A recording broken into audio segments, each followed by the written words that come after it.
Hi friends, donut வந்து எப்படி பண்ண போகிறோம் தான் பார்க்க போகிறோம்.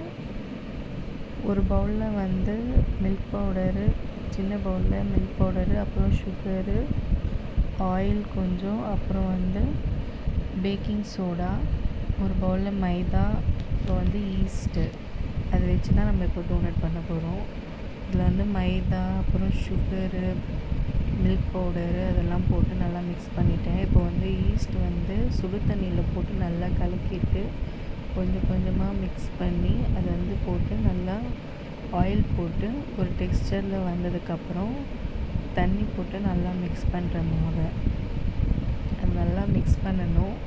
நல்லா மிக்ஸ் பண்ணி அது வந்து ஒரு டெக்ஸ்சரில் வரும், அது வரைக்கும் நல்லா மிக்ஸ் பண்ணிகிட்டே இருக்கணும்.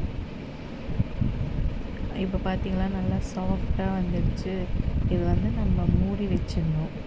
மூடி ஒரு 2 ஹவர் கழித்து பார்த்தா இந்த மாதிரி மேலே வந்திருக்கும், உப்பி வந்திருக்கும். இந்த மாவை நல்லா பிசையணும்.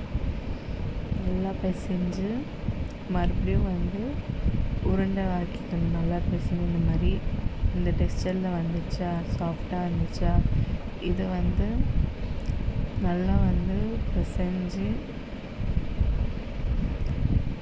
உருண்டையாக ஆக்கிக்கணும். சின்ன சின்ன உருண்டையாக கட் பண்ணி சின்ன சின்ன உருண்டையாக ஆக்கி வச்சுக்கணும். இப்போ வந்து நம்ம எனக்கு வந்து சுகர் சிரப் காலி ஆயிடுச்சுன்னு நானே வந்து வீட்டில் வந்து சாக்லேட் சிரப் பண்ணலான்னு கொக்கோ பவுடர் போட்டு அப்புறம் வந்து சுகர் அடித்து அதில் மிக்ஸ் பண்ணி அது நல்லா தான் இருந்துச்சு.